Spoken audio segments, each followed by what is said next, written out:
नमस्कार दोस्तों, आपका स्वागत है हमारे YouTube चैनल सिंपली एजुकेटेड में। उत्तर प्रदेश लोक सेवा आयोग के द्वारा आयोजित होने वाली समीक्षाधिकारी, सहायक समीक्षाधिकारी और यूपी पीसीएस प्री एग्जाम की जो डेट्स आ गई, उसके बाद में हम अपने YouTube चैनल के माध्यम से जो इम्पोर्टेंट सब्जेक्ट्स हैं उनकी प्रिपरेशन कर रहे हैं।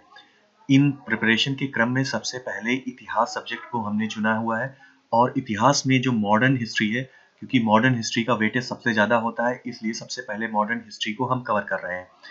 सबसे पहला वीडियो जो हमने बनाया था वो यूरोपियन जो पावर्स थी वो किस तरीके से इंडिया में आई, किस तरीके से सबसे पहले पुर्तगाली इंडिया में आए, उसके बाद में डच आए, फिर इंग्लिश आए, उसके बाद में डेनिश आए, फिर फ्रांसीसी आए। तो किस तरीके से ये आकर इन्होंने अपनी फैक्ट्रियां यहाँ पर लगाई और किस तरीके से धीरे धीरे भारत के जो मुगल शासक थे और जो साम्राज्य थे छोटे छोटे, उनको हटा दिया। उसके बाद में जब ये जो अगला वीडियो हम बनाने जा रहे हैं, ये उत्तरवर्ती मुगल राजवंशों के ऊपर बनाने जा रहे हैं। अर्थात अब जो पहले के मुगल थे, यानी कि हमने पढ़ा हुआ कि बाबर, हुमायूं, अकबर, जहांगीर, शाहजहां और औरंगजेब, इनको पढ़ने के बाद में जो इसके बाद में जो मुगल शासक आए, उनके बारे में हम इस वीडियो में पढ़ेंगे। इससे पहले के जो मुगल शासक थे, उनके बारे में अब इतने ज्यादा क्वेश्चंस नहीं पूछे जाते हैं। हालांकि पूछे जाते हैं, थोड़ा इन डेप्थ में पूछे जाते हैं, ऊपर से अब नहीं पूछा जाता है, तो उनको और डिटेल में आपको पढ़ना पड़ेगा। लेकिन उसके बाद में अब ज़्यादातर क्वेश्चंस जो लेटर मुगल्स हैं, इनसे पूछे जाते हैं। तो आज हम लेटर मुगल्स को देखेंगे और ये जो इससे पहले के जो मुगल शासक हैं, इनको हम बाद के वीडियोस में देखेंगे जब हम मिडिवल हिस्ट्री पढ़ेंगे। तो उत्तरवर्ती मुगल शासकों को देखने से पहले हम औरंगजेब के बारे में जान लेते हैं। औरंगजेब को इतिहास में एक क्रूर शासक के रूप में देखा जाता है। उसको एक मूर्तिभंजक के रूप में देखा जाता है। साथ ही साथ उसने जजिया कर और तीर्थ यात्रा कर बहुत सारे लगवाए। लेकिन एक बात और थी कि औरंगजेब का जो दरबार था, उसमें सबसे ज्यादा हिंदू अधिकारी भी थे, ये भी बात मानी जाती है। और उनमें ज्यादातर जो है राजपूत होते थे, जाट होते थे और सिख भी होते थे कुछ। हालांकि सिखों के साथ में औरंगजेब का बहुत ही तनातनी चलता रहता था। औरंगजेब ने, आपको पता है कि गुरु तेग बहादुर जी की हत्या करवा दी थी।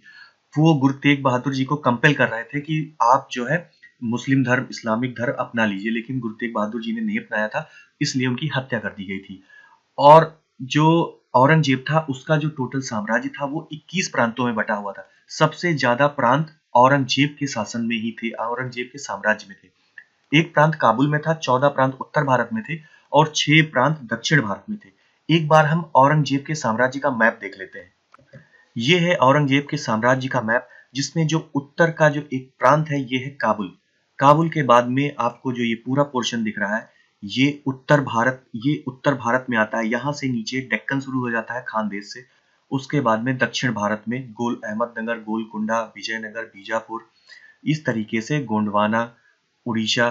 तो ये जो है, ये आपके दक्षिण भारत के प्रांत थे।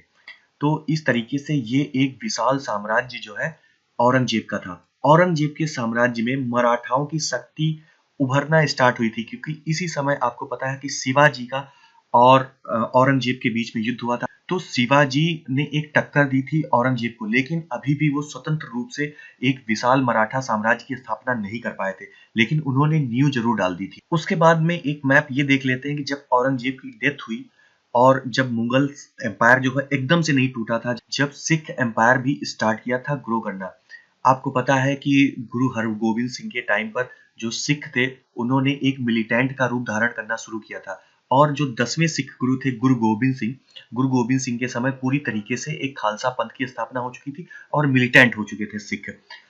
उसके बाद में अगर मराठाओं शासक आए, तो मराठाओं में भी साहू जी के साम्राज्य में आपको पता है कि पेशवा की शक्ति उभरी। उसके बाद में बालाजी विश्वनाथ और फिर बाजीराव प्रथम, फिर बालाजी बाजीराव, जो पेशवा हुए, इन लोगों ने जो मराठाओं की शक्ति थी उसको बहुत ज्यादा बढ़ाया।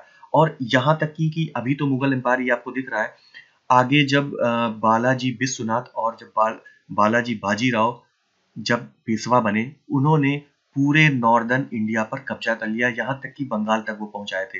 और जो मैसूर कर्नाटिक जो आपका शासन था, साम्राज्य था, इस पर भी उन्होंने लगातार इंक्रोचमेंट किया था।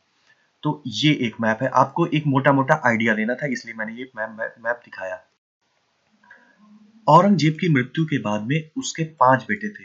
इन 5 बेटों में आपस में राजगद्दी को हासिल करने के लिए गृह युद्ध छिड़ गया, जिसमें मुअज्जन, जिसका नाम बहादुर शाह प्रथम के नाम से वो राजगद्दी पर बैठा और जिसको शाह आलम प्रथम भी कहा जाता है, तो मुअज्जन जो था वो विजित बना और उसने जो है राजगद्दी संभाली। जो मुअज्जन था वो 60 साल के ऊपर का शासक था, मतलब कि उसकी उम्र 60 साल से ज्यादा थी। और बहादुर शाह यानी कि मुअज्जन या बहादुर शाह कह लीजिए, शाह आलम प्रथम कह लीजिए, बहादुर शाह जफर जो थे वो आपको पता है 1857 की क्रांति में थे, यानी कि वो सबसे अंतिम मुगल शासक थे। यहाँ पर जो बहादुर शाह प्रथम है, ये औरंगजेब के बाद आने वाले सबसे प्रथम मुगल शासक हैं। तो ये डिफरेंस आप याद रखिएगा। तो जो बहादुर शाह प्रथम थे, इन्होंने राजगद्दी को हासिल करने के लिए दो मुख्य लड़ाइयां लड़ी। हालांकि ये कभी पूछी नहीं गई आज तक, लेकिन फिर भी आप जान लीजिए कि एक युद्ध इन्होंने जाउज का युद्ध लड़ा और दूसरा बीजापुर का युद्ध लड़ा अपने जो है भाइयों के साथ में। तो जाउज, तो अगर कभी आ जाता है कि जाउज का युद्ध किसके बीच में हुआ, तो आप ये समझ लीजिएगा कि हाँ, बहादुर शाह प्रथम के बीच में और किसी इनके भाई के साथ ही में हुआ होगा। और मुझे इतना एकदम क्लियर है कि आपको बहुत ज्यादा कंफ्यूजिंग ऑप्शंस नहीं दिए जाएंगे किसी भी एग्जाम में। तो जो पहला जाउस का युद्ध है वो बहादुर शाह और मोहम्मद आजम के बीच में हुआ था, और जो बीजापुर का युद्ध हुआ था वो बहादुर शाह और कामबख्श के बीच में हुआ था। तो इसके बाद में 63 वर्षीय जो बहादुर शाह हैं वो विजयी हुए, जो मैंने बताया कि ये 60 वर्ष के ऊपर के थे। ये है बहादुर शाह की फोटो। तो अब बहादुर शाह प्रथम को जो है साहे बेखबर भी कहा जाता था इतिहास में। बहुत ही बेखबर रहते थे, इनको ज्यादा अपने प्रशासन से मतलब नहीं रहता था। लेकिन अब चूंकि औरंगजेब का शासन खत्म हुआ था, उसके बाद में अब पता है जैसे ही कोई एक बड़ा सशक्त शासक खत्म होता है, तो जो प्रांतीय जो गवर्नर थे, जितने भी प्रांत, अब चूंकि आपको पता है 21 प्रांतों में औरंगजेब का साम्राज्य फैला हुआ था, तो जो प्रांत के जो सूबे के जो सूबेदार होते थे वो अपने आप को स्वतंत्र घोषित करने का लगातार प्रयास कर रहे थे, क्योंकि औरंगजेब की जो नीतियां थी वो हिंदुओं को ऑप्रेस करने वाली थी। और भारत जो है वो एक बहुत बड़ा हिंदू राष्ट्र था। तो इस चीज को ध्यान में रखते हुए जो बहादुर शाह प्रथम थे, उन्होंने हिंदुओं के प्रति बहुत ही सहिष्णुता दिखाई, मतलब कि टॉलरेंस दिखाई। उन्होंने जजिया कर को वापस ले लिया, ठीक है। और साथ ही साथ इनके बारे में एक बात और कही जाती है कि इन्होंने अंधाधुंध जागीरें प्रदान की, यानी कि जो जितने भी इनके दरबार में लोग आते थे या जो भी मुखिया होते थे, उनको जागीरें दे देते थे कि जाओ, इन जागीरों पर आप, ये जागीरें आपकी हैं, आप इन पर खेती करवाइए और जो भी टैक्स रेवेन्यू होगा वो हमको दे दीजिएगा। इससे नुकसान क्या होता था कि अगर कोई जो सीधे साम्राज्य के अंडर में अगर कोई जमीन है, उसको खालसा बोला जाता था इस जमीन को। तो अगर ये जमीन खालसा अगर साम्राज्य के अंडर में रहती थी, तो इस पर सीधे रेवेन्यू, सीधे फार्मिंग होती थी, तो जो रेवेन्यू होता था वो सीधे राजा के खजाने में पहुंचता था। लेकिन जब बीच में कोई मुखिया, कोई बीच में मीडिएटर आ जाएगा, तो ऑब्वियस सी बात है कि रेवेन्यू का लॉस हो जाएगा। तो इसकी वजह से रेवेन्यू को बहुत नुकसान हुआ। और फिर लोगों को खुश करने के चक्कर में बहादुर शाह प्रथम ने ढेर सारी पदोन्नति की। जो लोग बहुत ज्यादा एलिजिबल भी नहीं थे, उनको भी पदोन्नति उसने करवाई। तो जिससे जो है वित्तीय व्यवस्था जो है वो चरमरा गई। उसके बाद में इनकी जो नीति मराठा सरदारों के प्रति थी वो बहुत ही अस्थिर थी। यहाँ पर मैंने स्थिर लिख दिया है, इसको अस्थिर होना चाहिए। अस्थिर क्यों थी? क्योंकि अभी अभी तुरंत शासन छूटा था औरंगजेब से, तो ये डिसाइड नहीं कर पा रहे थे बहादुर शाह प्रथम कि हम और जो मराठा सरदार हैं इनको पूरी ऑटोनॉमी दें कि ना दें। आपको पता है कि दो कर थे, एक सरदेश मुखी था, एक चौथ था। सरदेश मुखी जो मराठा सरदार थे वो कलेक्ट करते थे, ताकि अगर कोई बाहरी राज्य आक्रमण करता है तो वो आक्रमण ना करे और मराठा जो होंगे वो रक्षा करेंगे। इसलिए वो पर्टिकुलर जो भी प्रोविंस होता था उससे सरदेश मुखी नामक कर वसूलते थे। और जो चौथ थी वो मराठाओं की जमीन थी जिस पर खेती होती थी, और उस पर वो 1/4 टैक्स कलेक्ट करते थे। जो सरदेश मुखी होता था ये 1/10 होता था। कई बार ये क्वेश्चन आ जाता है कि जो टैक्स था सरदेश मुखी ये कितना भाग था, तो ये पूरी उपज का 1/10 भाग था, और जो चौथ होता था वो 1/4 भाग होता था। तो मराठा सरदारों को सरदेश मुखी कलेक्ट करने के लिए तो बोल दिया, मगर चौथ का अधिकार नहीं दिया। तो इससे हुआ क्या कि अब मराठा मराठा चाहते क्या थे कि हमको जो है सरदेश मुखी भी दे दी जाए टैक्स कलेक्ट करने के लिए, और चौथ भी टैक्स कलेक्ट करने के लिए दे दी जाए। लेकिन जो बहादुर शाह प्रथम थे उन्होंने ऐसा नहीं किया। और उन्होंने जो साहू जी थे, जो कि मराठा के राजा थे, उनको जो है उन्होंने राजा नहीं माना। क्यों नहीं राजा माना? क्योंकि उस समय मराठों में भी दो राजा थे। एक साहू जी थे जो कि सतारा पर राज्य कर रहे थे, और दूसरी ताराबाई थी जो कि कोल्हापुर में शासन कर रही थी। अगर आप मैप देखेंगे महाराष्ट्र का, तो सतारा ऊपर पड़ता है और कोल्हापुर नीचे पड़ता है। ये जब हम मराठाओं के बारे में पढ़ेंगे तब आपको डिटेल में चर्चा करेंगे आपसे। तो फिलहाल आप ये जान लीजिए कि जो ताराबाई थे और साहू जी थे, दो थे।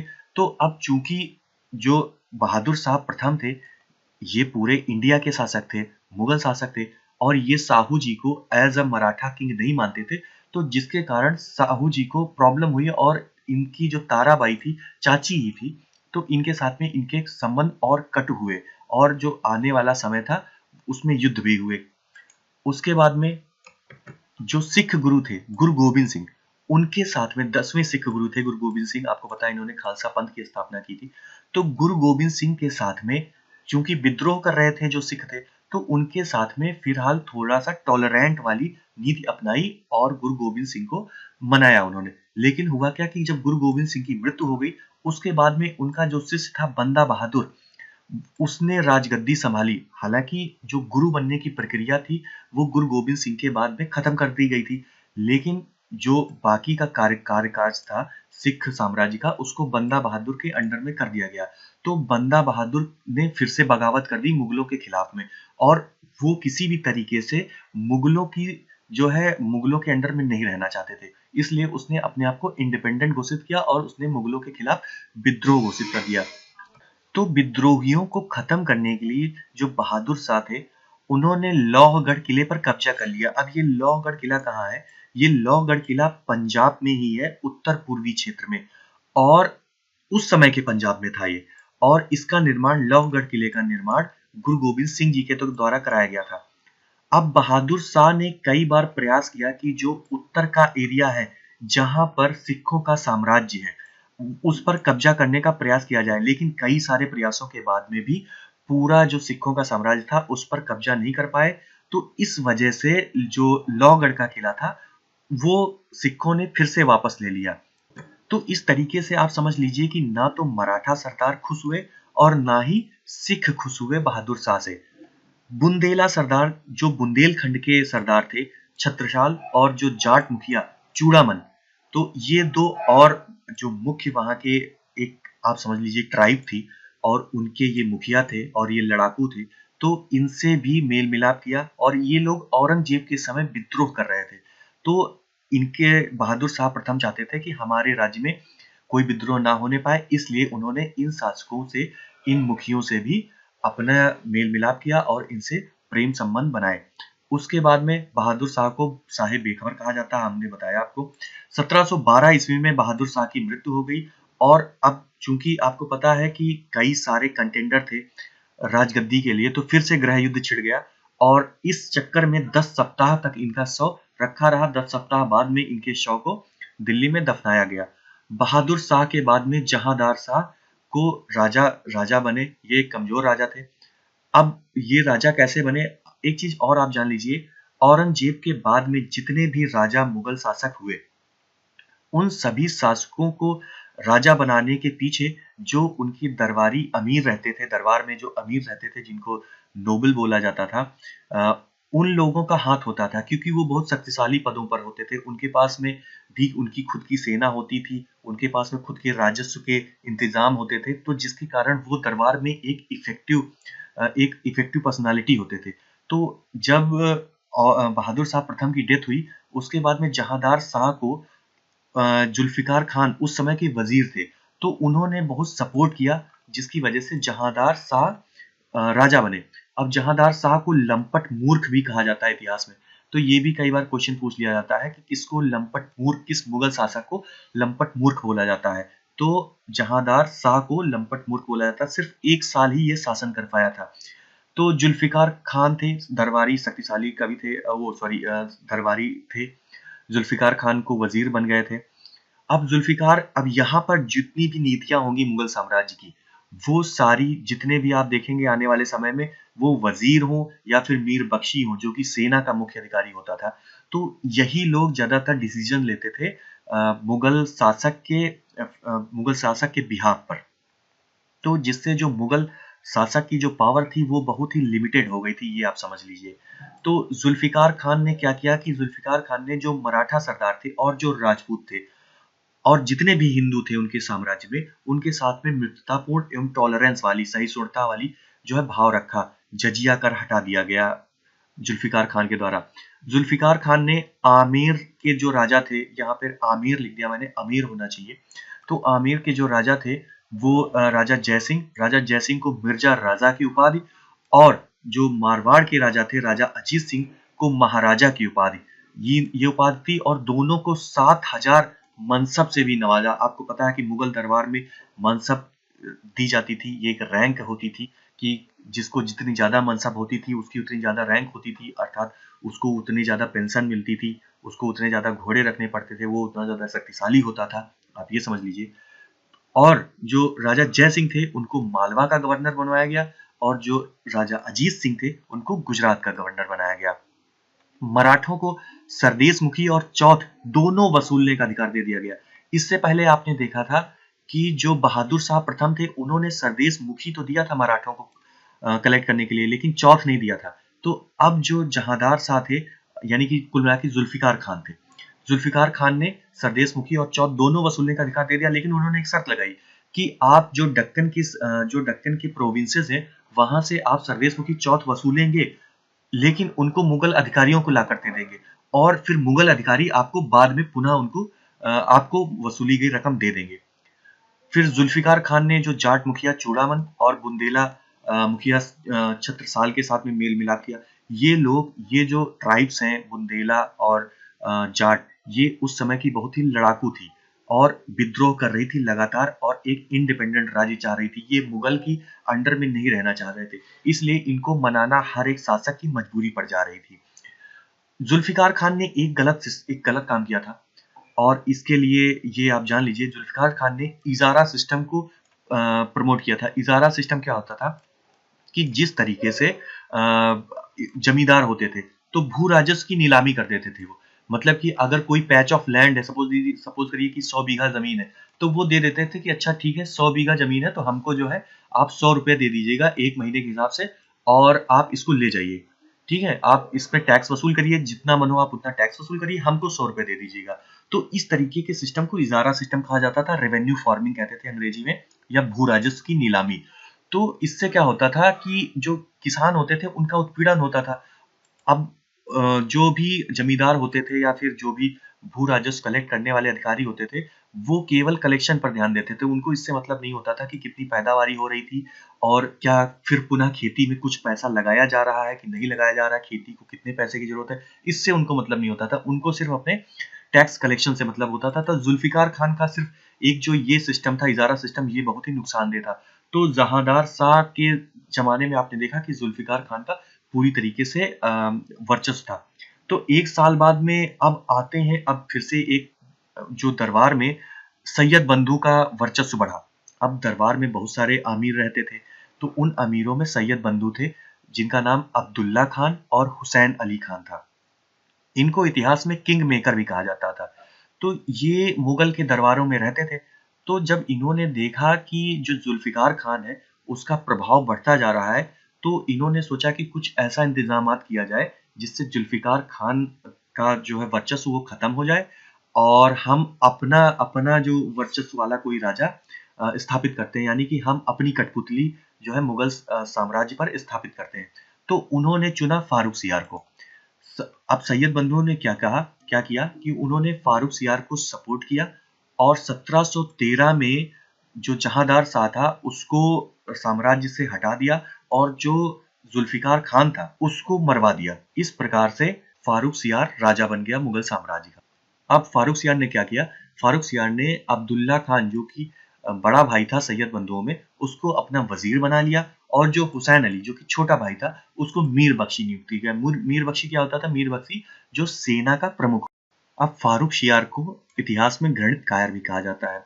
तो हमने अभी देखा था इससे पहले कि जो जहांदार शाह था उसको लंपट मूर्ख कहा जाता था और जो बहादुर शाह प्रथम था उसको साहिब बेखबर बोलते थे। तो इस तरीके के जो ये उपनाम है ये भी आप याद रखिए।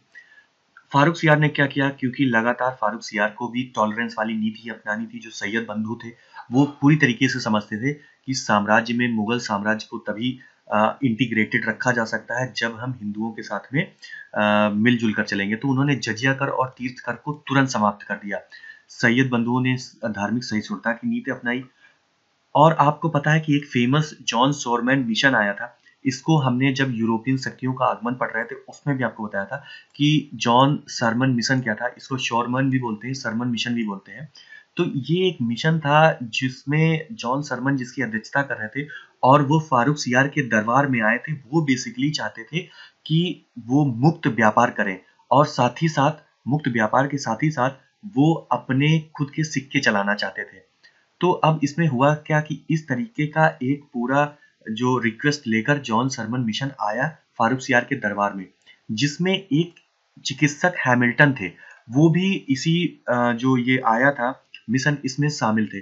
तो हैमिल्टन कौन थे? हैमिल्टन ने जो फारूक सियार थे उनका स्वास्थ्य ठीक किया था। बहुत ज्यादा बीमार रहते थे फारूक सियार, तो शल्य चिकित्सक थे हैमिल्टन जिन्होंने फारूक सियार को ठीक किया था। तो जिससे फारूक सियार ने खुश होकर जो मिशन था उसकी जो भी रिक्वेस्ट थी उनको मान लिया और उन्होंने एक शाही फरमान सुनाया। उस फरमान में उन्होंने अंग्रेजों को मुक्त व्यापार करने के लिए अनुमति दे दी और कुछ बोला कि इतना टैक्स हमको दे दो। और उसी के साथ साथ में उन्होंने मुंबई में जो है अंग्रेजों से बोला कि आप अपने सिक्के जो है ढालना शुरू कर सकते हैं। तो ये जो शाही फरमान था इसको कंपनी का मैग्ना कार्टा भी बोला जाता है। फारूक सियार, तो ये एक शाही फरमान हो गया सबसे इंपॉर्टेंट बात फारूक सियार के टाइम पर। और दूसरी बात जो बंदा बहादुर था जो कि गुरु गोविंद सिंह का शिष्य था, आपको पता है। तो बंदा बहादुर को 1716 में दिल्ली में फारूक सियार ने फांसी की सजा सुना दी थी या फांसी दे दी गई थी। फिर सैयद बंधुओं ने जो मराठा सरदार थे उनको स्वराज्य दे दिया। स्वराज्य आपको पता है कि शिवाजी की मांग थी कि हमको स्वराज्य दो, लेकिन उन्होंने ये बोला कि आप हमारे अंडर में रहेंगे लेकिन आप अपने साम्राज्य में स्वतंत्र रूप से शासन कर सकते हैं। तो स्वराज्य दे दिया। उसके बाद में 6 प्रांतों की यानी कि जो 6 प्रांत थे जो स्वराज्य में दिए, उन 6 प्रांतों में चौथ और सरदेश मुखी वसूलने का आपका पूरा अधिकार है। अब आपको मुगल अधिकारियों को नहीं देना पड़ेगा। उसके साथ ही साथ मराठों ने भी क्या बोला फिर अब चूंकि मराठों को जो सैयद बंधुओं ने सब कुछ दिया, तो उसके साथ में मराठों ने बोला कि अगर डेक्कन में यानी कि दक्षिण भारत में अगर कोई प्रॉब्लम होती है तो हमारे 15,000 घुड़सवार हमेशा आपके साथ में खड़े रहेंगे लड़ाई करने के लिए। उसके बाद में सैयद बंधुओं से अब देखिए आगे क्या होता है। अब चूंकि लगातार अब देख सैयद बंधुओं का जब वर्चस्व बढ़ रहा था दरबार में, तो जरूर कोई ना कोई ऐसा दरबारी होगा। जैसे जुल्फिकार खान का जब वर्चस्व बढ़ा था जहांदार शाह के टाइम पर, तो सैयद बंधुओं को ईर्ष्या हुई थी। तो अब सैयद बंधुओं का जब वर्चस्व बढ़ा तो किसी और दरबारी को ईर्ष्या होगी और वो दरबारी थे निजामुल मुल्क। तो निजामुल मुल्क के नेतृत्व में जो है दरबारियों ने राजा के कान भरने शुरू कर दिए। तो अब जब राजा के कान भरने शुरू कर दिए तो होगा क्या कि राजा जो है वो सैयद बंधुओं की जितनी भी नीतियां थी, चाहे वो मराठाओं से मिलने की नीतियां हो या सिखों से मिलने की नीतियां हो या राजपूतों से मिलने की नीतियां हो, तो इन सारी नीतियों से राजा जो है क्रिटिसाइज करने लगा, आलोचना करने लगा सैयद बंधुओं की। तो जब इस तरीके का माहौल बना तो सैयद बंधुओं को जो है एंटी इस्लामिक और एंटी मुगल घोषित कर दिया गया, यानी कि मुगल के विरोधी हैं और इस्लाम के विरोधी हैं। तो जब सैयद बंधुओं ने देखा कि इतना खतरनाक माहौल क्रिएट हो रहा है, तो उन्होंने सीधे फारूक सियार को हटाने की सोची। तो अब फारूक सियार को हटाने के लिए उन्होंने मराठाओं की हेल्प ले ली। अब आपको पता है कि इससे पहले जो है मराठाओं को लगातार 6 प्रांत दे चुका था आपका ये था सैयद बंधु। तो अब 6 जब प्रांत मिल चुके थे मराठों को और मराठाओं ने हेल्प करने की ऑलरेडी वचन दे दिया था कि हम 15,000 हमारे घुड़सवार आपके लिए तैयार हैं। तो सैयद बंधुओं ने जो पेशवा बालाजी विश्वनाथ थे उनसे बोला कि आइए आप हमारी हेल्प करिए और फारूक सियार को हटा दीजिए। तो 1719 में क्या हुआ कि दिल्ली की संधि हुई और उसके बाद में फारूक सियार को पद से हटा दिया गया था। अंधा करने के बाद में फारूक सियार को अंधा कर दिया गया था, पद से हटा दिया गया। 10 दिन बाद उसकी हत्या कर दी गई थी। फिर मुगल साम्राज्य में इस तरीके से फारूक सियार को हटाने के बाद में 2 और राजा बने जो कि बहुत ही छोटे-छोटे समय के लिए बने और इन दोनों को सैयद बंधुओं ने ही बनाया था। तो सबसे पहले जो राजा थे वो रफ़ी-उद-दरजात थे और दूसरे थे रफ़ी-उद-दौला। सबसे कम समय के लिए शासन करने वाला जो मुगल शासक था वो रफ़ी-उद-दरजात था। अब ये दरजात आप समझ लीजिए कैसे भी याद रखिए, दरजात परजात कैसे भी याद रखिए, लेकिन ये समझ लीजिए कि रफ़ी-उद-दरजात था जो कि सबसे कम समय के लिए शासन करने वाला मुगल शासक था। उसके बाद में रफीउद्दौला। तो फारूक सियार के बाद में दो छोटे छोटे राजा आए जो कि राजगद्दी पर बैठे। उसके बाद में फिर आते हैं मोहम्मद शाह, क्योंकि अब तक जो निजामुल मुल्क थे, अभी आपने ऊपर देखा था, जो कि निजामुल मुल्क थे, जो कि इनके आलोचक थे, जो सैयद बंधु थे इनके आलोचक थे निजामुल मुल्क। तो निजामुल मुल्क ने कहा कि अब बहुत हो गया, क्योंकि भाई फारूक शाह जो कि मुगल शासक था उसको मरवा दिया सैयद बंधुओं ने, उन्होंने दो लगातार राजाओं को बदल दे रहे हो, तो अब बहुत हो गया, अब जो है ये ऐसा नहीं चल पाएगा, निजामुल मुल्क ने कहा। और उन्होंने मोहम्मद शाह को तैयार किया और मोहम्मद शाह को राजगद्दी पर बिठा दिया। षड्यंत्र करके उन्होंने सैयद बंधुओं को मार दिया, यानी कि सबसे पहले हुसैन अली की हत्या कर दी, फिर बाद में अब्दुल्ला खान की हत्या कर दी। आपको जो सैयद बंधु हैं इनका नाम भी पता होना चाहिए, हुसैन अली और अब्दुल्ला खान। हुसैन अली खान, अब्दुल्ला खान, ठीक है। ठीक है, उसके बाद में फिर मोहम्मद शाह जो है राजगद्दी पर बैठा। मोहम्मद शाह, आपको पता होगा मोहम्मद शाह को रंगीला भी बोलते हैं और मोहम्मद शाह के बारे में बहुत ज्यादा सब कुछ फेमस है। तो मोहम्मद शाह जो है रंगीला को शासन में उठाया। मोहम्मद शाह का जो ओरिजिनल नाम था वो था रोशन अख्तर। मोहम्मद शाह का ओरिजिनल नाम क्या था? रोशन अख्तर। मोहम्मद शाह जो है 30 साल तक शासन करने वाला राजा था, यानी कि औरंगजेब के बाद में जो सबसे 1707 में औरंगजेब की डेथ हुई, उसके बाद 1719 तक बस ऐसे ही चलता रहा। फारूक सियार कुछ दिनों के लिए थोड़ा सा स्टेबल रहा, तो लेकिन अब मोहम्मद शाह जब शासन पर बैठा तो 30 साल तक उसने शासन किया, यानी कि कुछ लंबे समय तक मुगल शासक जो बैठने वाला था वो आपका मोहम्मद शाह था। तो मोहम्मद शाह को रंगीला भी बोला जाता था इनकी गतिविधियों की वजह से, क्योंकि इनका सिर्फ मन मदिरापान, पशु युद्ध देखना, भोग विलास आदि कार्यक्रमों में लगा रहता था। प्रशासन के प्रति इनकी कोई भी दिलचस्पी नहीं थी। इसी वजह से आप ये समझ लीजिए कि इनकी प्रशासन में दिलचस्पी न होने की वजह से जो मुगल साम्राज्य था वो पूरी तरीके से टुकड़े टुकड़ों में टूट गया। क्योंकि इसी समय जो मुगल साम्राज्य आपने देखा था कि बहुत विशाल भारत में फैला हुआ था, उसके अलग अलग टुकड़े होने लगे थे। जो सूबे थे, जो प्रांत थे, वहां के जो सूबेदार होते थे वो अपने आप को स्वतंत्र घोषित करने लगे। जैसे कि हैदराबाद स्वतंत्र हो गया, अवध स्वतंत्र हो गया, कर्नाटक स्वतंत्र हो गया, बंगाल स्वतंत्र हो गया, अवध स्वतंत्र हो गया, शायद मैंने बता दिया। तो इस तरीके से प्रांत थे वो अलग होने लगे, अपने आप को स्वतंत्र घोषित करने लगे। निजामुल मुल्क, जिसने आपको पता है कि इनको राजा बनाया था, निजामुल मुल्क ने देखा कि भाई राजा साहब तो विलासिता में जो है विलीन है, तो उसने प्रयास किए कि जो है शासन को सुधारा जाए, राजस्व की व्यवस्था को सुधारा जाए, और जो सैनिकों को अगर समय से फीस नहीं मिल पा रही है, सॉरी तनख्वाह नहीं मिल पा रही, तो उसकी भी व्यवस्था की जाए। लेकिन जब राजा ने प्रयास ही नहीं किया, कोई मोहम्मद शाह के जो और इनके जो नौकर चाकर होते थे वो इनके कान भरते रहते थे कि निजामुल मुल्क सही से काम नहीं कर रहे हैं, ये वो। तो इससे तंग आकर निजामुल मुल्क ने जो है छोड़ दिया राजा को और वो सीधे हैदराबाद चले गए। हैदराबाद में उन्होंने अपने स्वतंत्र शासन की स्थापना की, जिसको आसफ जाही वंश कहते हैं। इन्होंने 1724 में अपने हैदराबाद स्वतंत्र शासन की स्थापना की। उसके बाद में अवध में शहादत खान ने, ये क्वेश्चंस आते हैं कि किसने जो है अवध के स्वतंत्र शासन की साम्राज्य की स्थापना की, हैदराबाद स्वतंत्र साम्राज्य की शासन की किसने स्थापना की, तो इस तरह के क्वेश्चन आते हैं, आपको पता होना चाहिए। तो शहादत खान ने अवध की स्थापना की थी। जो मुर्शिद कुली खान था उसने बंगाल की स्थापना की थी। शहादत उल्ला खान ने कर्नाटक स्वतंत्र राज्य की स्थापना की थी। और मोहम्मद शाह के टाइम पर एक सबसे बड़ा जो कांड हुआ वो ये हुआ कि नादिर शाह, आपको पता है कि नादिर शाह आया था, जो कि ईरान का नेपोलियन भी बोलते हैं नादिर शाह को। तो नादिर शाह फारस का राजा था, यानी कि ईरान का राजा था। वो 1736 में वहां का राजा बना था। तो उसने भी भारत की संपत्ति के बारे में बहुत सुना था कि भारत में बहुत अमीर रहते हैं और भारत में बहुत ज्यादा संपत्ति है। तो इस चीज को, और उसके बाद में उसने ये भी सुना था कि इस समय जो यहाँ का राजा है मोहम्मद शाह, वो भी जो है साम्राज्य के प्रति बहुत ही उदासीन है और वो एक बहुत ही कुशल राजा नहीं है। इन सभी चीजों का फायदा उठाकर उसने इंडिया पर अटैक किया। ये है नादिर शाह भाई साहब, ये उनकी फोटो है। तो हुआ क्या कि नादिर शाह और मोहम्मद शाह के बीच में पंजाब की करनाल में युद्ध हुआ, जिसको हम करनाल का युद्ध बोलते हैं। तो अगर आपके क्वेश्चन में आता है कि करनाल का युद्ध किसके किसके बीच में हुआ, तो करनाल का युद्ध नादिर शाह और मोहम्मद शाह के बीच में हुआ। ये युद्ध 24 फरवरी 1739 को हुआ था, जिसमें मोहम्मद शाह की बुरी तरह हार हुई। तो जब मोहम्मद शाह की हार हो गई 1739 में, उसके बाद में नादिर शाह वहां से वापस चला जाना चाहता था। नादिर शाह ने जो भी पैसा था लूट लिया थोड़ा बहुत, लेकिन जो उस समय अवध का जो नवाब था, आपको पता है शहादत खां।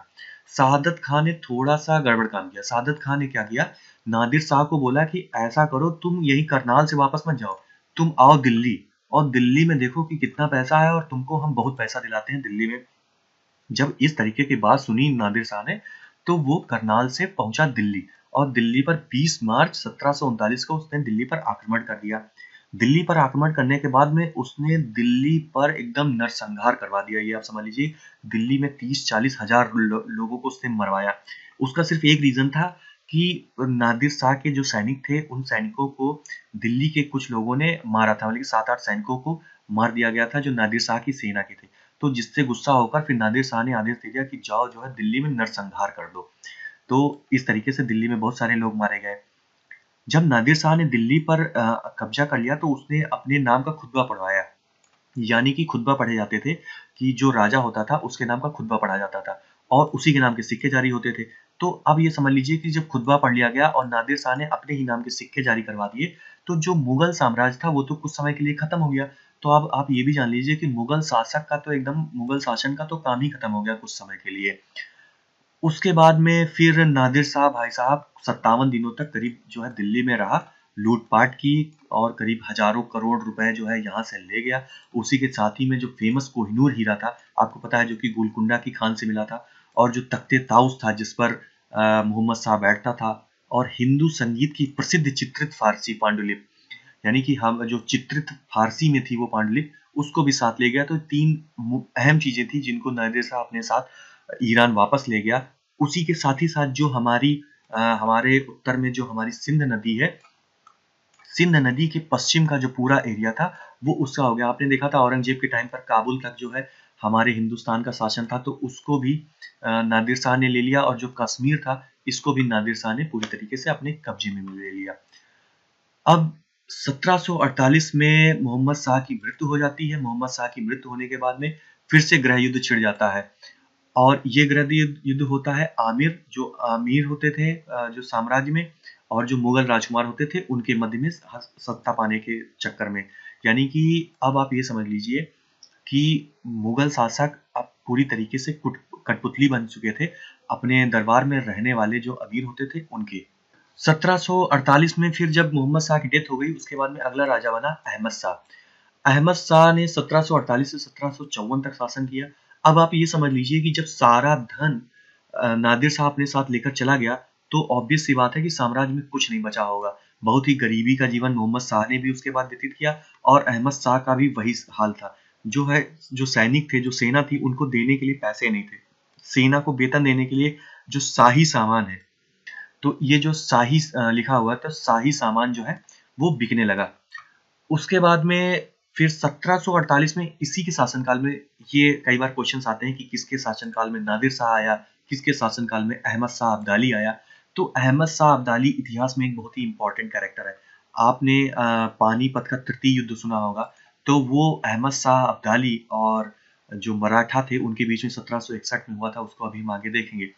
तो अहमद शाह के शासन काल में ही अहमद शाह अब्दाली आया। तो अब तो आपके लिए और आसानी होगी, क्योंकि अहमद शाह और अहमद शाह दोनों अहमद शाह के नाम पर ही भारत आया। लेकिन ये दिल्ली में नहीं आया था, ये भारत आया था। भारत में पंजाब के जो एरिया है, जो हमारे उत्तर, जहां से आपका काबुल का एरिया स्टार्ट होता है, और यहाँ से कब्जा करते करते धीरे धीरे भारत में प्रवेश किया था पंजाब की सीमा में।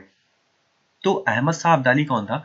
अहमद शाह अब्दाली जो उस समय नादिर शाह का जो साम्राज्य था ईरान का, उसी में जो अफगान था, जो काबुल था, उस सूबे का कुल मिला के सूबेदार था, ये आप समझ लीजिए, जो कि नादिर शाह के अंडर में काम करता था। लेकिन जब नादिर शाह की मृत्यु हो गई, तो उसके बाद में अहमद शाह अब्दाली ने अपने आप को स्वतंत्र शासक घोषित कर दिया और एक अफगान साम्राज्य की स्थापना की। तो इसीलिए अफगानिस्तान वाले आज भी जो है अहमद शाह अब्दाली को एक अपने शासक के रूप में देखते हैं, एक अच्छे राजा के रूप में देखते हैं। तो 1748 में अहमद शाह के साम्राज्य में अहमद शाह अब्दाली आया। अहमद शाह ने अपना सबसे पहला जो आक्रमण किया था भारत में, वो 1748 में किया था। लेकिन मतलब कि आक्रमण में वो हार गया था। 1749 में उसने पुनः आक्रमण किया पंजाब पर, और इस बार वो जीत गया। उसका जो आखिरी का जो युद्ध, जो आखिरी बार उसने हमारे भारत पर आक्रमण किया था, वो 1767 में किया था। कुल मिला के अहमद शाह अब्दाली ने भारत में 7 बार आक्रमण किया था और बहुत सारा धन संपत्ति जो है लूट कर लेकर गया था। अब जो हमारे अहमद शाह थे उनकी मृत्यु 1754 में हो गई। तो 1754 में उनकी मृत्यु के बाद में आलमगीर द्वितीय राजगद्दी पर बैठा। आलमगीर द्वितीय 1754 से 1758 तक बैठा। आलमगीर द्वितीय के शासनकाल में जो अहमद शाह अब्दाली था वो दिल्ली में प्रवेश करता है ना। अब मतलब कि अब वो धीरे धीरे जो है अंदर जो भारतीय सीमाओं में अंदर घुस रहा है। एक इंपॉर्टेंट और है कि आलमगीर के शासनकाल में ही प्लासी का युद्ध सन 1757 में हुआ था, जिसने जो है बंगाल की पूरी जो शासन व्यवस्था थी उसको चरमरा दिया था। और जो बंगाल के राजा थे, बंगाल के जो नवाब थे सिराजुद्दौला, उसको हराकर और बंगाल पर कब्जा कर लिया था। जो भी 24 वहां के परगना थे उनकी जमींदारी ले ली गई थी अंग्रेजों के द्वारा। तो प्लासी का युद्ध भी आलमगीर द्वितीय के शासनकाल में हुआ था। तो ये कई बार क्वेश्चन आता है। अहमद शाह अब्दाली ने 1757 में दिल्ली में प्रवेश किया, मथुरा और आगरा में लूटमार की। अपनी वापसी से पहले अहमद शाह अब्दाली ने आलमगीर द्वितीय को, यानी कि यहाँ से 1757 में जब दिल्ली में उसने प्रवेश किया और मथुरा आगरा को लूटा, उसके बाद में अहमद शाह अब्दाली जो है वापस अपने अफगान शासन वापस चला गया अफगान में। अफगान जाने से पहले उसने आलमगीर द्वितीय को सम्राट बनाया, यानी कि उसने बोला चलो अच्छा ठीक है तुम हार जरूर गए हमसे, लेकिन तुम ही जो है राजा बने रहो। उसी के साथ ही साथ इमादुल मुल्क को वजीर और जो रुहेला सरदार नजीबुद्दौला को मीर बख्शी बनाया। ठीक है, लेकिन अब होता क्या है कि 1758 में जो मराठा सरदार थे रघुनाथ राव, अब मराठा सरदार जो रघुनाथ राव थे उस समय 1758 में नजीबुद्दौला जो थे जिनको मीर बख्शी बनाया था अहमद शाह अब्दाली ने, तो उसको दिल्ली से निकाल देता है। तो उससे क्या हुआ कि अहमद शाह अब्दाली गुस्सा जाता है और वो मराठों से प्रतिशोध लेने के लिए वापस आता है। और सिर्फ नजीबुद्दौला को ही नहीं, जो मराठा सरदार थे उन्होंने पंजाब में भी जो भी गवर्नर स्थापित किए गए थे अहमद शाह अब्दाली के द्वारा, उसको भी हटा दिया जाता है। तो इस तरीके का जो अहमद शाह अब्दाली का क्षेत्र था उसमें हस्तक्षेप करने का प्रयास करते हैं मराठा, तो जिसके कारण मराठों को फिर बाद में इसकी कीमत भी चुकानी पड़ती है। जो कि आपको पता है कि पानीपत का तृतीय युद्ध होता है जिसमें मराठों की बहुत बुरी तरीके से हार होती है। और जो पेशवा बालाजी बाजीराव होते हैं, उनके जो सेनापति होते हैं या फिर या समझ लीजिए उनकी फैमिली के ही होते हैं, सदाशिव राव और विश्वास राव उनके बेटे होते हैं, सदाशिव राव उनके कजिन होते हैं, तो उनकी हत्या कर देता है और बुरी तरीके से मराठा जो है पराजित होते हैं। तो खैर अब आगे आते हैं। तो यहाँ पर हमने अभी देखा कि आलमगीर द्वितीय शासन में था। तो 1758 में क्या होता है, जब आलमगीर द्वितीय की हत्या होती है उस समय जो इनका बेटा होता है अली गौहर, वो बिहार में होता है। तो इसके चक्कर में जो दरबार में उस समय जिनका भी प्रभुत्व ज्यादा रहता है, तो वो शाहजहां तृतीय को राजगद्दी पर बैठा देते हैं। तो इस प्रकार मुगल साम्राज्य में दो अलग अलग स्थानों पर जो है दो अलग अलग राजा विराजमान होते हैं। लेकिन आप ये समझ लीजिए कि शाहजहां तृतीय को ओरिजिनल राजा कभी भी नहीं माना जाता है, हमेशा शाह आलम द्वितीय को ही राजा माना जाता है। शाह आलम द्वितीय कौन था? शाह आलम द्वितीय अली गौहर ही था, जो कि आलमगीर द्वितीय का बेटा था। शाह आलम द्वितीय ने, अब आपको दिख रहा होगा 1759 से 1806 तक साम्राज्य इनका रहा, लेकिन आप साम्राज्य नहीं, ये समझ लीजिए कि इनकी बहुत बड़ी मजबूरी थी। और ये पहले अंग्रेजों के अंडर में रहे, फिर उसके मराठाओं के अंडर में रहे, फिर अंग्रेजों के अंडर में गए। तो ये सिर्फ दूसरे जो भी राजा, जो भी दूसरी शक्तियां थी, उन्हीं के अंडर में ही लगातार रह रहे थे। और शाह आलम द्वितीय इतिहास में इम्पोर्टेंट भी है क्योंकि इन्हीं के शासनकाल में बक्सर का युद्ध हुआ था और पानीपत का तृतीय युद्ध हुआ था। तो इन्हीं के शासनकाल में 14 जनवरी 1761 में पानीपत का तृतीय युद्ध हुआ, जो कि अहमद शाह अब्दाली और पेशवा बालाजी बाजीराव के बीच में हुआ था। उसके बाद इन्हीं के शासनकाल में बक्सर का युद्ध हुआ 1764 में।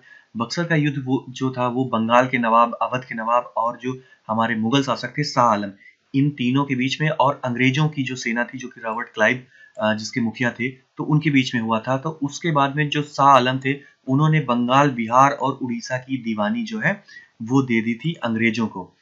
फिर 1765 में इलाहाबाद की संधि हुई जब बक्सर का युद्ध हुआ उसके बाद में, तो उसके बाद में फिर शाह आलम को इलाहाबाद में रखा गया। तो 1772 तक ये अंग्रेजों के संरक्षण में इलाहाबाद में ही रहे। 1772 में क्या होता है कि 1772 में मराठों के जो माधव राव थे, मराठों के पेशवा एक बहुत ही शक्तिशाली पेशवा बने।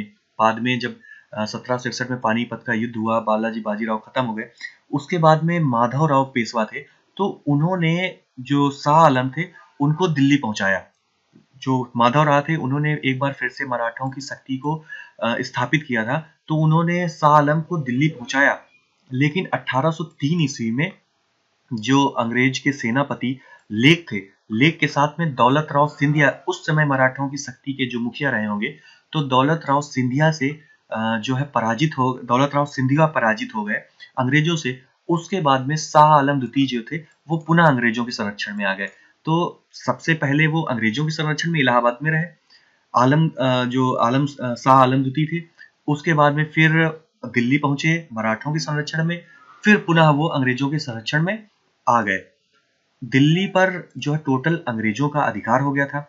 मुगल सम्राट को यानी कि शाह आलम द्वितीय पहले ऐसे मुगल सम्राट थे जिनको अंग्रेजों ने पेंशनर बना लिया था अपना, यानी कि अब आपको हम पेंशन देंगे, आपके जो भी पर्सनल खर्चे होंगे उनको लेकर। और ये समझ लीजिए कि ये पेंशन इतनी कम होती थी कि ये जो मुगल शासक होते थे ये लगातार रिक्वेस्ट ही करते रहते थे अंग्रेजों से कि हमारी थोड़ी सी पेंशन बढ़ा दो।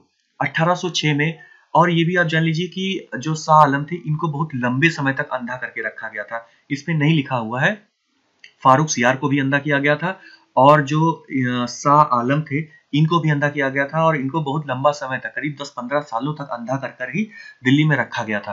तो 1806 ईस्वी में शाह आलम की हत्या कर दी जाती है। शाह आलम की हत्या होने के बाद में अकबर द्वितीय राजा बनता है, जो कि 1806 से 1837 ईस्वी में तक रहता है। अब इनके सन काल पे मत जाइए कि इतने समय तक राजा रहते, ये सिर्फ एक नॉमिनल राजा थे। मुख्य जो सत्ता थी वो अंग्रेजों के हाथ में थी।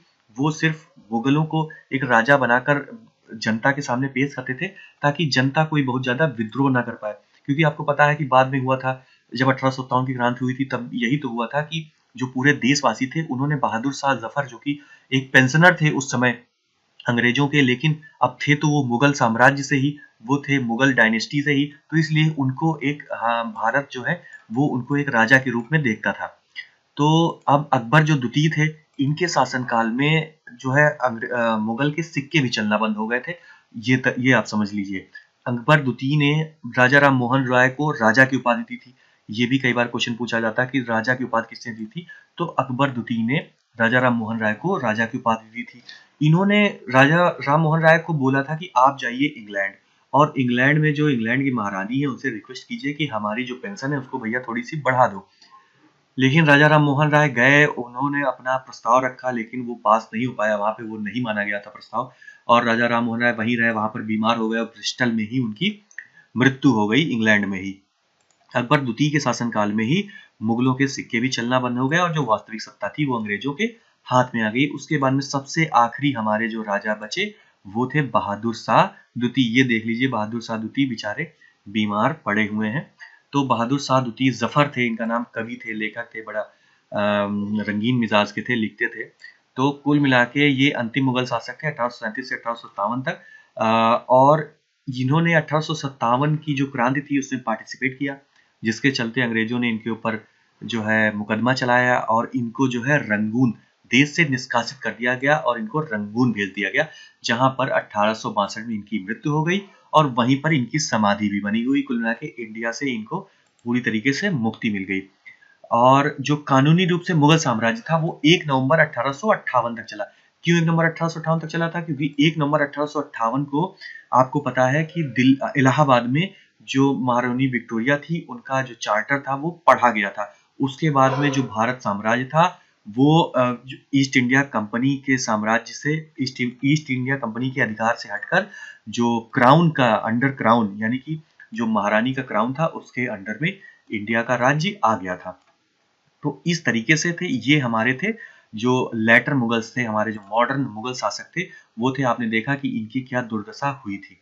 एक बार फिर से ये एक और मैप लगा हुआ, ये देख लीजिए, जो मुगल साम्राज्य की जो सीमा थी ये कहाँ तक फैली हुई थी। ये बाद में धीरे धीरे, जब अभी आपने देखा कि शाह आलम द्वितीय के टाइम तक आते आते, और अहमद शाह अब्दाली जब आया, जब अहमद शाह शासक थे, तो उनके टाइम तक आते आते यहाँ पर जो आपको ये सिंध नदी दिख रही है, सिंध नदी के पश्चिम का और ये कश्मीर का एरिया पूरा जो है अहमद शाह अब्दाली के हाथ में चला गया था, और यहाँ पर मुगल शासन जो है बहुत ज्यादा कॉन्ट्रैक्ट हो गया था। उसी के साथ में ये जो मराठा आपको दिख रहा है, मराठा पावर, ये मराठा पावर ये यहाँ तक इंक्रीज हो गई थी मालवा तक, और मालवा पर गुजरात पर भी कब्जा कर लिया था। बंगाल पर भी लगातार अटैक कर रहे थे। साथ ही साथ यहाँ पर जो रुहेला और जो बुंदेलखंड के जो मुखिया थे, जो यहाँ के ट्राइब्स थे, उन पर भी मराठा जो है कब्जा कर रहे थे। जो हैदराबाद के शासक थे, जो मैसूर के शासक थे, आपको पता है कि हैदर अली वगैरह मैसूर के शासक थे, तो उनसे भी लगातार जो है मराठा जो है उनके राज्य में भी इंक्रोच कर रहे थे और वहां पर भी अपना साम्राज्य स्थापित करने की कोशिश कर रहे थे। जो राजपूत थे उनसे भी लगातार युद्ध हो रहा था। तो तभी आपने देखा कि जब 1761 में जब अब्दुल साहब अब्दाली आया और अटैक किया उसने इतना भीषण तरीके से, तो उस समय मराठों के साथ में कोई नहीं खड़ा हुआ था। मराठे अकेले अकेले हो गए थे। सिर्फ यही एक रीजन था क्योंकि मराठों ने पूरे साम्राज्य में एकदम गंदगी मचा के रखी थी, सबसे लड़ाई करके रखी थी, सॉरी फॉर। और जो है उसके बाद में सिख जो है, सिखों का साम्राज्य ये रहा, ये जटों का साम्राज्य रहा। तो इस तरीके से फिलहाल जो लेटर मुगल का वीडियो है ये यहीं तक है। और इसके बाद में जो आने वाला वीडियो है उसमें हम देखेंगे कि जितने नए राज्य हमने अभी देखे जो स्थापित हुए, चाहे वो अवध हो जिसको सआदत खान ने स्थापित किया था, या फिर बंगाल हो मुर्शिद कुली खान ने स्थापित किया था, या फिर हमारा हैदराबाद हो, कर्नाटक हो, उड़ीसा हो, या फिर केरल हो। तो इस तरीके के जितने नए साम्राज्य जो कि मोहम्मद शाह रंगीला के शासनकाल में विघटित हुए, तो इन शासन को हम देखेंगे कि ये जो नए राज्य बने कैसे बने, इनके शासक कौन कौन से, उनको देखेंगे। मराठों का उदय देखेंगे, सिखों का उदय देखेंगे। तो अगले वीडियो में ये हम कंप्लीट करने के बाद में फिर हम जो अंग्रेज शासन करने आए भारत में, किस तरीके से अंग्रेजों ने शासन करना स्टार्ट किया और 1757 के बैटल ऑफ प्लासी के बाद में कैसे आगे अधिकार बढ़ा, इस क्रम में हम आगे बढ़ते जाएंगे। तो फिलहाल आपको अगर वीडियो पसंद आया हो तो चैनल को सब्सक्राइब करिए, लाइक करिए, और थैंक यू सो मच। फिर आगे आपको मिलेगी। Thank you so much, have a great day. तैयारी करते रहिए इसी तरीके से मेहनत करके। उसके बाद लेटर मुगल्स के लिए मैंने एक ये कोडिंग बनाई हुई थी, अगर आपको समझ में आए तो आप इसको फॉलो करिए, अदरवाइज आप अपनी कोई कोडिंग बना लीजिए, क्योंकि इतने नाम और इनको सीक्वेंस से लगाने के लिए आता है कि कालानुक्रम में लगाने के लिए आता है कि पहले कौन आया बाद में कौन आया, तो वो याद रखना कई बार बड़ा मुश्किल हो जाता है। तो इस तरीके की आप कोडिंग बना लेंगे, जैसे मैंने बनाया हुआ है BJF माँ सब। तो अब ये मैंने बनाया हुआ, ये मुझे पहले से याद, इसलिए मैंने फिलहाल आपको बता दिया। अगर आप अपना कुछ बना सकते हैं तो B से जैसे बहादुर शाह प्रथम था, फिर J से जहांदार शाह था, फिर F से फारूक शियार था। फारूक शियार के बाद में एक गैप है, यहाँ पर BJF के बाद में गैप है। तो इसमें दो, जो आपको पता है, जो दो किंग आए थे जिनको सैयद बंधुओं ने किया था, रफ़ी उद दरजात और रफ़ी उद दौला, ये दो किंग बीच में थे बहुत ही अल्प समय के लिए, तो उनको आप याद रख सकते हैं अलग से। उसके बाद में ये M से मोहम्मद शाह रंगीला थे। उसके बाद में A से अहमद शाह, क्योंकि पहले अहमद शाह है, उसके बाद में आलमगीर द्वितीय इसलिए है क्योंकि पहले अहमद शाह इसलिए है क्योंकि अहमद शाह अब्दाली पहले आया था, फिर आलमगीर द्वितीय। उसके बाद में S से हो गया आपका शाह आलम द्वितीय, जिनके साम्राज्य में आपको पता है कि बक्सर का युद्ध हुआ था 1764 में। उसके बाद में अकबर द्वितीय, जो कि राजा राम मोहन राय को राजा की उपाधि थी। उसके बाद फिर आखिरी में बहादुर शाह जफर। तो इस तरीके से एक बार फिर से हम रिवीजन कर लेते हैं कि बहादुर शाह प्रथम, जहांदार शाह, फारूक शियार, फिर रफ़ी उद दरजात, रफ़ी उद दौला, और फिर मोहम्मद शाह, आलम शाह, फिर आलमगीर द्वितीय। उसके बाद में फिर S से आपका हो गया शाह आलम द्वितीय, फिर अकबर द्वितीय, और फिर बहादुर शाह जफर। तो ये डिकोडिंग थी।